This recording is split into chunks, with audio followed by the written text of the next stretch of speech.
Magandang hapon Pilipinas at buong mundo. Naitay Kapuso, perang po ng 20 minutes ng inyong hapon. Ako po si Boy and welcome to Fast Talk with Boy Abunda. Let's start with for today's talk. Ang ating tatalakayin po ay ang pinag-uusapan na may kinalaman po sa Itbulaga. Kahapon po ay binulaga ang sambayanan. Sa pamamaalam po ng TVJ, Senator Tito Soto, Vic Soto, and Joy De Leon, mula sa Tape Incorporated. At ngayon naman pong araw na ito ay pakinggan, nabasa namin na nagpadala rin ng resignation letter ang ilang pang mga hosts ng Itbulaga addressed to Mr. Halosos, ang president ng Tape Incorporated.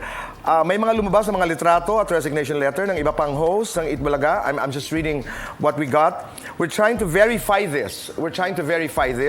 We've made some calls to people involved and we're waiting for confirmation. But the letter is signed by Jose Manalo, Wally Bayola, Paulo Ballesteros, Maine Mendoza, Alan Kay, Riza May Dizon.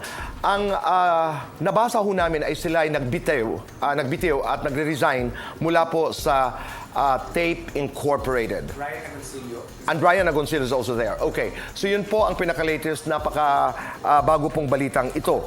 So pagkatapos mamaalam ng TVJ, ito ay sinundan po ng statement mula sa GMA 7. Ito po ay kahapon dito sa Fast Talk with Boy Abunda. Ngayon naman po ay we got a statement from Tape Incorporated at nais ko pong basahin para po patas ang ating pagbabalita. Tape Incorporated is saddened. Let me clear this out first. Itong statement na ito ay signed po ni Romeo John Halosos Jr., President and CEO of Tape Incorporated, and Seth Frederick Bullet P. Halosos, Director for Finance of Tape Incorporated. Tape Incorporated is saddened by the turn of events yesterday, May 31. But we respect the decision of the hosts to leave Itbulaga and GMA 7 network, which has been their home for the past 28 years. We are grateful to the men and women who worked tirelessly for the past 43 years to make our noontime show #1. The success of Itbulaga is now dependent only on 3 people, but on the collaborative efforts of its talents, crew, and loyal viewers. We are happy for the full support of GMA 7 in making Itbulaga bigger, to bring more fun and excitement to every Filipino. We want to assure the public and the supporters of the show through its segments that we are committed to provide quality entertainment. It is unfortunate, but life must go on. As with life, we have to accept changes, but we have a duty to every Filipino. Abangan ninyo ang mga bagong magpapasaya at magpapatibok ng ating mga puso. Aasahan ninyo ang mas masaya, mas nakakaaliw, at higit pa sa 1,100 tuwa na Itbulaga. Patuloy ang Dabarkads na maglilingkod para sa inyo, mga kapuso, mula Apari hanggang Hulo sa buong mundo. Ang pag-alis ng mga hosts ay hindi dahilan para tumigil ang pag-ikot ng mundo. Maraming salamat. Ito po ay pinirmahan muli ni Romeo John M. Halosos Jr., President and CEO of Tape Incorporated, and Seth Frederick Bullet Halosos, Director for Finance of Tape Incorporated. Kami po dito sa Fast Talk with Boy Abunda ay umaasa pa rin na sana'y may resolusyon ang sigalot ang problemang ito. Maraming salamat po. Ngayong araw na ito, Naitay Kapuso, ang ating mga bisita ay dalawang boy next door, pero sa magkaibang panahon. Pareho po sila bahagi ng cast ng Unbreak My Heart. Of course, I'm talking about who is going to do my fast talk is a young man. Sabi ko sa kanya, how old are you? 20. Sabi ko, mukha kang 15. I'm talking about Will Ashley. Hi, Will. Hello po, Tito Boy. Maraming salamat. Yes, magpa-fast talk tayo maya-maya lamang. Thank you for having me po. The first best actor of the first summer Metro Manila Film Festival for the film About Us But Not About Us, na napakahusay po doon sa pelikulang yun, and is now part of Unbreak My Heart. Please welcome Romnick Sarmenta. Maraming salamat Romnick. Kumusta? Bati tayo? Hi, hello po sa inyo lahat. Hello po, Tito Boy. Maraming salamat po sa pag-imbita sa akin dito. At Sobrang saya ko po. Dream ko to. You're a very young actor, Will. How does it feel to be in the presence of someone like Romnick Sarmenta and to have been given that opportunity na makatrabaho pa? Well, ako sobrang grateful po ako, Tito Boy. Kasi para makatrabaho ko po sila, isang karangalan po yun. Kasi napakaraming bagay ko pong matututunan sa kanila. Nadadalin ko sa pagdating ng ilang taon pa sa career ko. Napakaganda, di ba? Opo. Romnick, I just wanted to ask you this. At this point in your life, how do you view your career? And at this point of your career, how do you view your life? Thank you for that wonderful question. No, it's very interesting. It's very interesting. I've never really thought about it that much, but when you ask it like that, parang at this point in time, I'm 51 years old. I'm not really looking to build a career. It's more of I love what I do. I really do love the craft, and if it helps me along with my life and it supports my family, then that's great. But I get to experience sharing the stage with newcomers like Will and with veterans like the other people I've been working with, and it's just the joy of creating something, of telling a story that compels me to keep doing it. It enriches my life. It enriches my life in the sense that it shows me great things with the stories that we tell. Tapos, nagagamit ko siya sa buhay ko. Natututo ako sa kanya. And then at the same time, I am all the better as an actor because of the life I have. Because of my personal experiences. Meron akong nakikita, nahuhugot, or nagagamit para dun sa trabaho. Alam ko that the question is nuanced. Ang buhay ay napaka-nuanced. Hindi naman to yes or no. Yes. Pero am I right to understand na ang sinasabi mo, my life comes first? My family comes first. More than anything. That's very clear. More than anything. And I will be here for as long as people will try to get me or ask me to do projects. I would always appreciate that. But my family comes first. My personal convictions come first before I do projects. Abangan niyo po, marami pa kaming pag-uusapan ni Romnick. Pero Romnick, Thank you. Ngayon I have to do fast talk. I'm with you interested. first, I wanna hear. All right. You have to see this. Ikaw ba? You ready? Yes. We have 2 minutes to do this. Okay. And our time begins now. Good will, strong will. Strong will. Pogi, cute. Pogi. Ngingitian, kikindatan. Higandatan. Magpapakilig o magpapaiyak. Magpapakilig. Morena, tisay. Tisay. Astig, kikay. Astig. TikTok, Instagram. TikTok. DM, video call. Video call. Street game, mobile game. Mobile game. Aktor na iniidolo mo. Alden Richards. Actress na iniidolo mo. Julian San Jose. Celebrity crush. Julian San Jose. Yes or no, pumorma ka na ba sa co-star? Yes. Sino? Okay. Mamaya na. Yes or no, nang stalk sa IG? Yes. Yes or no, napagalitan sa set? Yes. Yes or no, nakatulog sa klase? Yes. Kakulitan mo sa Unbreak My Heart? Sila Ate Nikki. Kinatatakutan mo sa Unbreak My Heart? Direct Money. Nakaka-starstruck sa Unbreak My Heart? Ate Jody. Paboritong ginagawa kasama ang barkada? Kumain. Complete the sentence. Hindi na ako bata kasi Independent na ako sa ibang bagay. masarap akong kabanding kasi Masiyahin ako, palabiro. Mama's boy o Papa's boy? Mama's boy. Payo sa'yo ni Mama? Maging mabait lang. Ni Papa? Hindi ko na kasi siya nakasama, Tito Boy. Ilang taong ka na ngayon? 20 po. Lights on, lights off. Lights off. Happiness or chocolates? Happiness. Just time for happiness. Every day. 10 years from now, complete a statement, I will be... A successful actor and businessman. Napakasigurado, di ba? Di ba, it's interesting. Dahil independent na ako sa ibang bagay. Sa mga bagay? Gaya po sa mga taping na dati sinasamaan ako ni Mami. Ngayon, alone. Pagbiyahe, ganun. Natututo na rin ako. But you travel alone now? You go to the set alone? Yes. Crush na celebrity, sino? Si Julian San Jose. Oo. Pero sino ngayon yung laman ng iyong puso? Ay, wala po. Alam mo, it's interesting, Romnick. I just wanted to discuss this. Kasi, di ba, talking about matinee idols, you know, the 90s is about Romnick Sarmenta. And right now sa Unbreak My Heart, di ba, you are playing father to the emerging matinee idol, Yes. Joshua Garcia. Yes. Ano yung feeling? I think it's just right. Kasi like Like, I have grown-up kids also, and I see these kids I work with na parang anak ko na rin. Sometimes they behave like your children. You see a similarity, di ba? Whether it's on or off camera.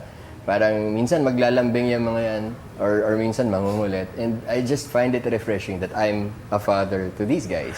Pero, Romnick, nung panahon nyo, paano kayo magpakilig? Naalala ko yun eh. Siguro inherent doon sa age na parang may pagkapakyut ka ng konti. But was there a signature smile? Maraming hindi nakakatulog dahil sa mata mo nung panahon mo. How was it? I mean, inherent, but was there a style of doing it? No, I guess it's really, for us, it's really who you are. Diba? Like, Okay. I mean, like si Jano, I think meron siyang signature na parang na ganon siya and to acknowledge people and si Monching ganon naman siya. Samantala si kumuhay. Romnick. Ako kasi I had this fans club na deaf mute. Oh. So it started kaya ako gumaganyan. Nag-I love you ako sa kanila for the fans club. And people picked that up and they started using that as parang the universal sign for Okay. both Pag me and nakita Shar. na nila yun, Yeah, parang yun na yun. Will, narinig mo yun. Kayo ngayon, 2023, paano kayo nagpapakilig? Well, ngayon Tito Boy, ngiti eh. Ngiti talaga eh. Ipakita mo nga yung ngiti na yan. Paano? Titig, mata talaga sa mata, tas ngingiti. Huwag sa akin, sa camera. Oo, kasi baka ako ang tumili. Okay, clear. Ganun lang. Oh.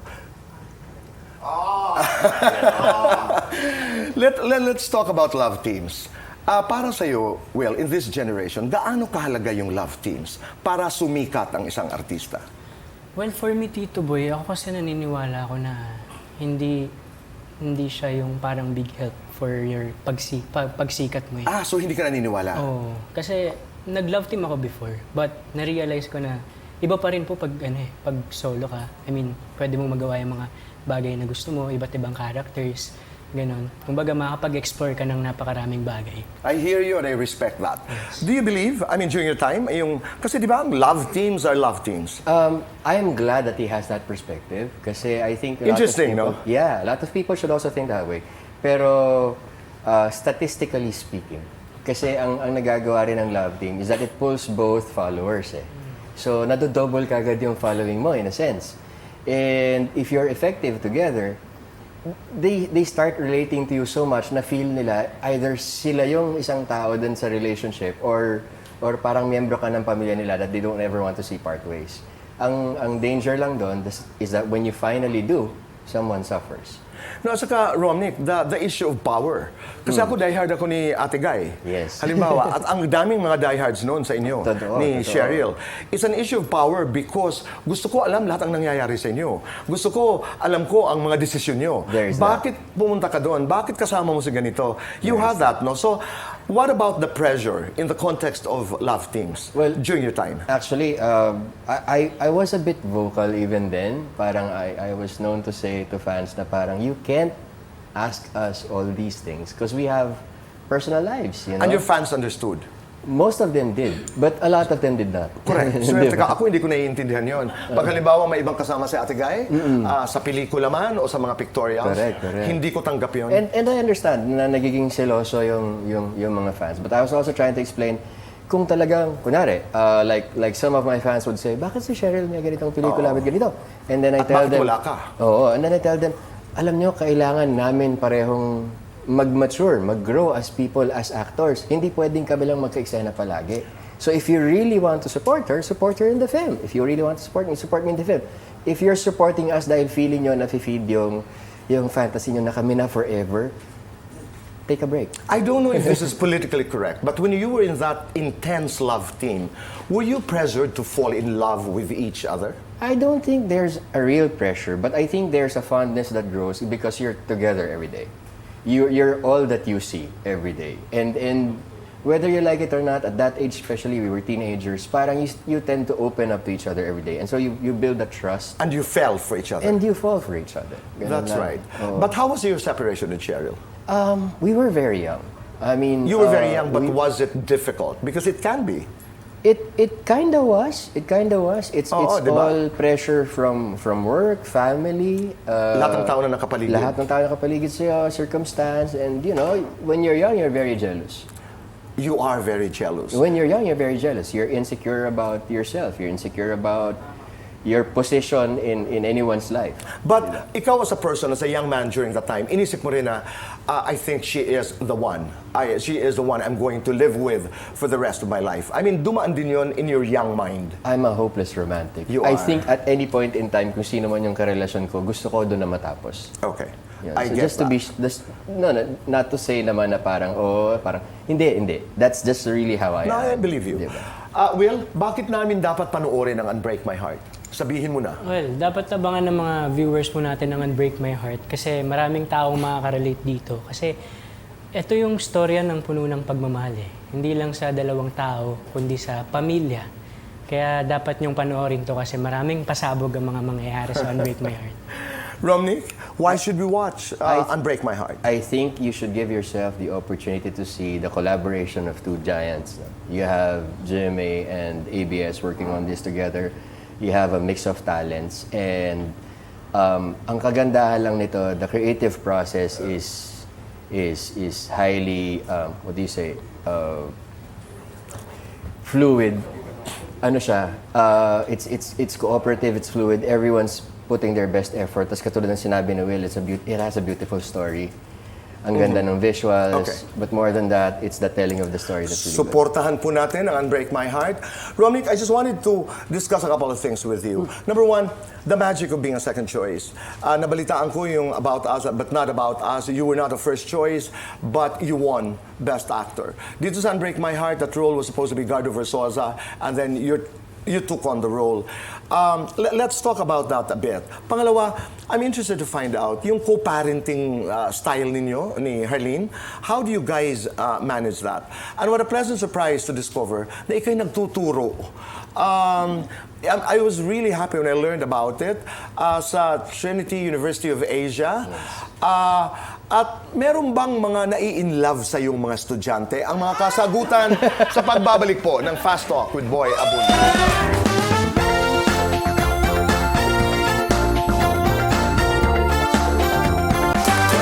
Kami nagbabalik po dito sa Fast Talk with Boy Abunda.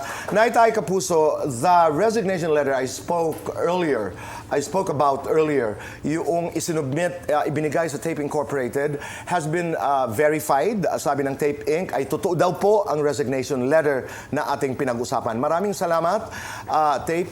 Romnick, I just wanted very briefly to go into that second choice. Will, gusto ko makinig ka dito kasi may mga artista na ayoko, hindi naman ako ang first choice doon. Yeah. But look at what's happening. Diba? It's not about being first or second or the last choice for It is a role. about being... It's about being able to deliver for the role. Tama, That's diba? what I think. Binigyan ka ng role, whether ikaw yung first choice or hindi, ang tanong naman kasi doon, paano mo bubuhayin yung character? Paano mo gagawin yung trabaho mo ng maayos? You're learning, no? Ang sarap pakinggan. So, minsan pag may nagsasabi sa'yo, Will, hindi naman ikaw ang first choice dyan. Hindi di ba?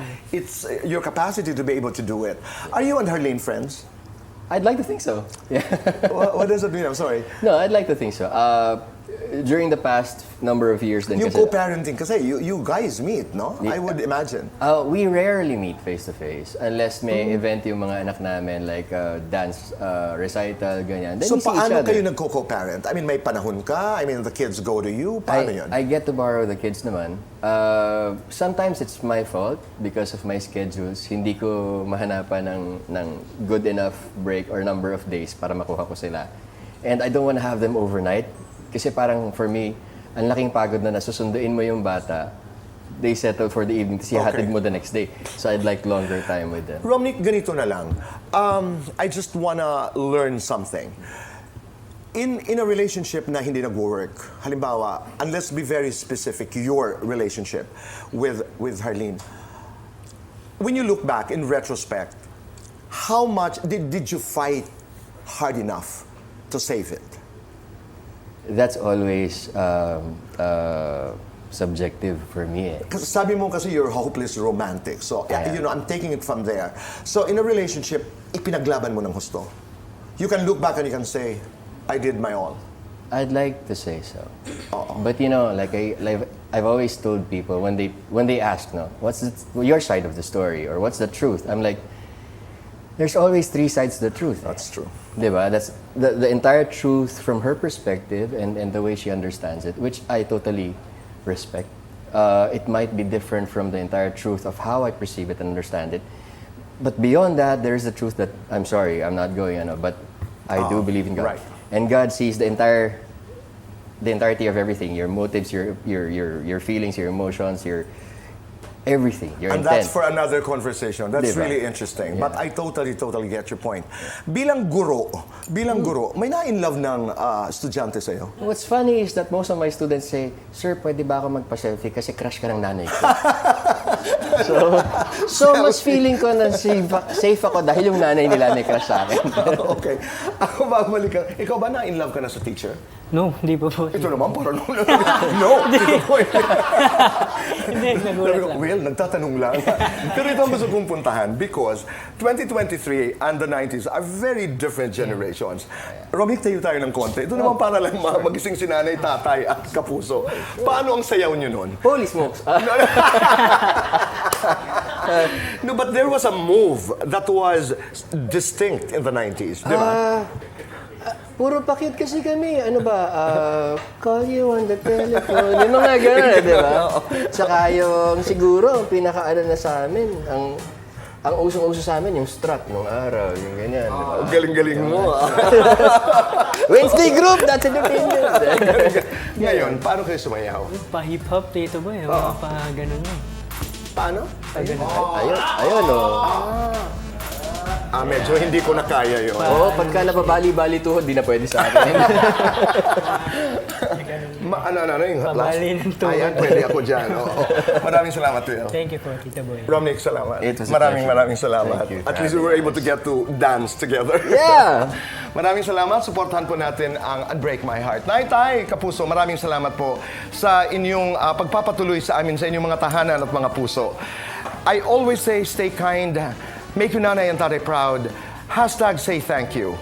Let's talk again tomorrow. And Boys of La Camela de Boracay and CIA with Boy Abunda. That's Sundays, 11:30 in the evening. Maraming salamat. Goodbye for now and God bless.